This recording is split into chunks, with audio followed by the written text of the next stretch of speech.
This review covers the 1971 Chevy Monte Carlo Super Stocker.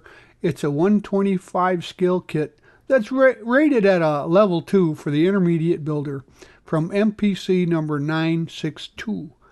Now, Super Stockers may look like ordinary passenger cars, but they're highly modified racers. Significant engine modifications are permitted to increase horsepower, and there's also lighter materials, upgraded tires, chassis, transmissions, suspensions, pretty much the whole thing, and the required safety equipment. It makes these for exciting racers. Now, this kit features a racing bucket seat, a roll cage, headers, wheels, etc., and a huge decal sheet with over 115 parts that are molded in white, clear, and chrome. Originally issued in '74, this version from 2021 is not a replica of any existing race car, but just kind of based on the typical '70s stocker. Now, when you're done, the kit's about 8¼ inches long, 3 1/8 inches wide, and 2 inches high. And here's a look at some great looking box art for this kit. It's nicely displayed, and some retro issues there as well. And here's a look at the water slide decals for the kit, and as you can see, they're very colorful. There's plenty of sponsor decals, there's stripes, and the register is pretty good. Now, curiously, you see the '03 designation there in white. There's only one for the body sides. Apparently there wasn't enough room for both of them, so keep that in mind. But this is probably the reason why there's a number 2 designation for the kit. Otherwise, it's fairly simple build. Here are the parts in the kit. You can see that the windows are pretty clear. They're nice clear glass, and there's some nice pad printed tires there, along with a chrome tree for the bumpers. And the rest of the parts are pretty cleanly molded, very little and minor flash. Construction on this kit starts with the tires, and these are more nicely proportioned than most.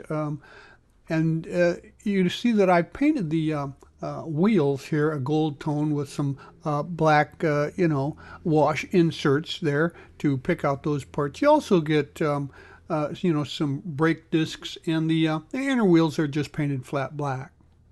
So there's no secret to assembly. Just make sure you sandwich the brake discs in there, and go ahead and glue the components around the tires. Now, as you can see, when you're done, you scuff up the tread area, so to speak, and then you got yourself a really nice looking set of tires for a stock car model. As I mentioned, these tires are much more appropriately sized than many of the kits that supply what I'd call a kind of an oversized slick for their stock cars. So this is a much more realistic version. Next, we'll prep the body for finishing, and it has the typical parting line on it, of course, around the top ridges of the fenders and over the drip rail and around the front and back. Along those edges. And also you see the shipping brace there. You'll need to remove that with the red stripes on it.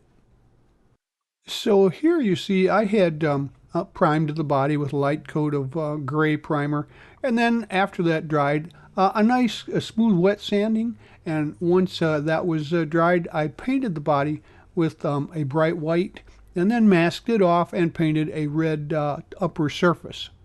After the paint had thoroughly dried, like overnight at very minimum, then you can go ahead and add your decals. Make sure you use plenty of warm water to place the larger decals before you kind of squeeze them out with a cloth or a tissue to get any air or water that's trapped underneath them in place where you want them. And then, of course, add your smaller sponsor decals as you see fit.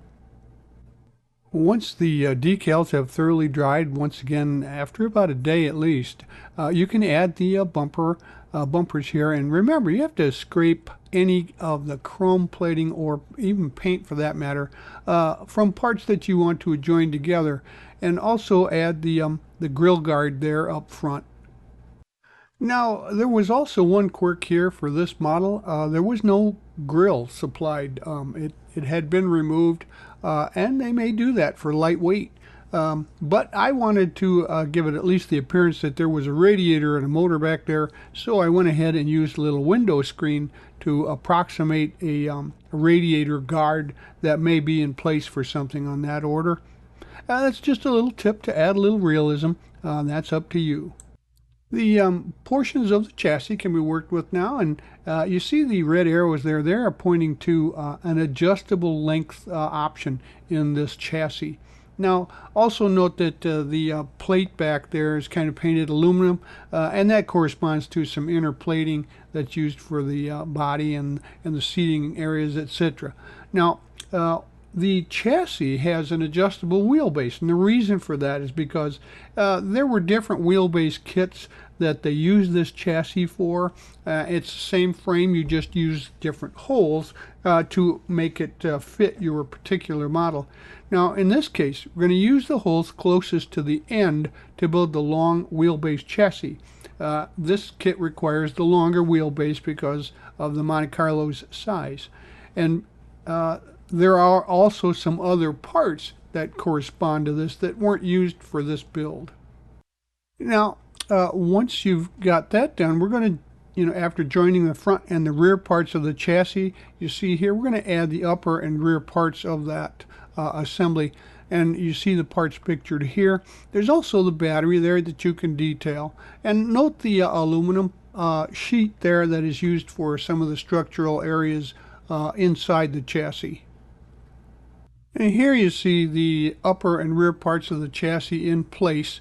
And if you do have a question about positioning, etc., the instructions are clearly used in the back there for clarification. So you can just refer to them at any time and jump back to where you were. Well, here you see the engine parts laid out, and unlike most kits, this is a little late to build the engine, but it works here because it's a clear option to place it into the chassis after that's all done. And you see, of course, the Chevy engine red, the silver tones for the transmission, and there's some chrome pieces along with the semi-gloss black fan and belts and pulleys, etc. Engine construction is very straightforward, and you see also here we gave a gold tone to the carb and the semi-gloss distributor and coil in the back. Next we'll add the fan belt, the alternator and the fan, and up front there you see they just go into position, but make sure that they are in the same line and plane as the front of the engine. Also the air filter there has been given a white tone, a paper tone, and it's got that chrome cap on it. With the chrome valve covers here, she's starting to look like a pretty nice engine. And once that's done, you can add the completed engine headers into place, and then your engine is basically finished. The other side of the engine has a similar appearance, but we're going to show that to you. And these are kind of odd looking headers, but sometimes these custom built stockers had issues solved with things like that. Next, we'll work with the front suspension. You see here the metal spindles, the black tie rod, the regular A-arm controls, and of course some shocks. You can paint those as you see fit. Similarly, we have the parts for the rear end, the metal pumpkin there, along with black painted axles. You got some shocks. We painted the lower portion red, and the pistons are silver, along with the coils there have a steel color with a sheen to them.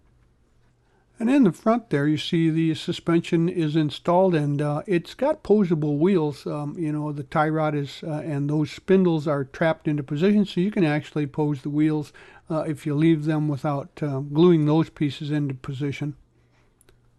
And you can also see the rear suspension is in place here, and it's a nice looking representation, of one of those rear ends. You also see the battery is positioned in the back there. That's where they put the battery for these cars. And here are some of the parts for the back end there. There's some frame parts. There's a stabilizer and some trailing arms. Now, also note that the white piece there, that's the drive shaft, and it's white on purpose. And that was so that drivers could see the drive shaft on the track if it was somehow expelled from the racer in front of them. And since the parts are all kind of black, flat black back there, you can see from here and from the instructions at the end of the review some of the detail on placement, etc., to make it a little more clearer for the builder. Here are the parts for up front, the firewall, and it includes, of course, the pedals there for fuel and clutch, or gas and clutch, and also we got the steering wheel, which is pretty basic. It's black with an aluminum center, and the drive mechanism shaft there along with the steering box. So those get assembled as a sub-assembly. And here you can see that sub-assembly on the upper left, and then you've got some other sub-assemblies. You've got some more of the chassis and tube framing there, along with the radiator sub-assembly and some of the underhood pieces. And once again, it's a nicely tooled part. Many of the chassis assembly pieces are separate. And you see the shocks that will go into position here, and the coloration there continues with that, along with the driver's seat and seat belts that are picked out in red. And here you see the frame that's been painted semi-gloss black, along with what you see there, the red arrow pointing at a safety net. Now, call me picky, but with no driver in the car, that safety net should be down. So I cut it off at the top and then folded it down inside. That's where it would normally be seen until after the driver gets in and snaps it in position. And now it's time to go ahead and install the motor. You see that separate sub-assembly there, along with the tube frame and actually integral roll bar piece there, which is up at the top, that X-looking piece. Now that will all go together. First, we're going to mount that engine into place here, and then there's some attentive pieces that go along with that. Just look for the motor mount area and make sure that you insert the drive shaft into position, before they glue the engine down. Also, you see after that drive shaft's in place, you're going to put that big X cross frame member there, as well as there's a drive shaft trap near the end there, just in front of the rear end. And next we'll assemble the halves of the exhaust tubes there. And then also there's another piece for the roll cage. Now, the roll cage doesn't fit very well, so you'll want to use some slow setting glue for the initial pieces, and then as you add parts to it, probably some super glue with accelerator. And note, of course, there's also that aluminum sheeting there that's part of the inner panels, and it also has what looks like maybe a gauge or something on it. These all are assembled now and added to the chassis.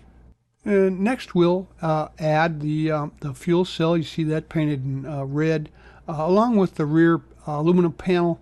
And we've got some other pieces to go into the roll bar, and also one upper radiator hose. For some reason, they only decided to add one here. Maybe you can't get at it, I don't know. But if you want to add one, piece of solder painted black will work.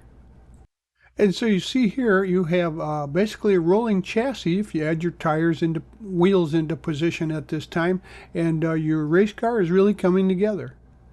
And here you see the dashboard, which is pretty typical for that kind of vehicle. I painted the basic dashboard in aluminum, and then the gauges, I added some black to the gauge faces, and then I scraped off the raised detail to make what looks like pretty nicely detailed gauges for this type of vehicle. So we've added the dash into position here, and the instructions show it being glued to the interior panels, but I had better luck getting it lined up by gluing it to the body just below the windshield, and put it into position that way. Now, also you'll note the rest of the chassis parts have been added here, and so the lower portion of your body is complete at this point. And with the lower portion finished, we can add the body to the chassis, and it basically just drops into place. You can locate some points to glue it into position, or just leave it off so that you can see the internal details with the body off. But as you can see, she's all done. So these are the parts that I had left over. Some of them are from other kit versions, and of course, most of them are just leftover decals that you see here. Well, there you have it. Your model is complete, and it's really a nice representation of what you would have seen on the track back in the 70s. In many cases, they left the windshields in. Sometimes they took them out. It depended upon the driver, and that's up to you as well, of course. It also had a little chrome trim around it, so we added that. But for the most part, she's a good-looking representation. And this particular kit is a super stocker, but if you've got a collection of stock cars, this is going to be one of the better ones. It's really nicely done with a lot of detail for the chassis, and the body will just come off to show the internals off if you like. I like this kit compared to the rest. I think it's a nice full edition of the stock car genre. So if I were you, I'd buy one and put it on my shelf. Thanks for joining us at Right On Replicas, where we're proud to bring you the best scale model kit reviews on the planet. This review is brought to you in part by Ryder's Hobby Shops, where the fun begins. Stop in to one of Ryder's 2 convenient Michigan locations, where you'll find a full range of the latest hobby products, supplies, parts, tools, and paint. You'll find aisles and aisles of scale model kits, RC models, model rockets, Warhammer gaming, and railroading products. Stop in at Ryder's today and tell them Doug sent you.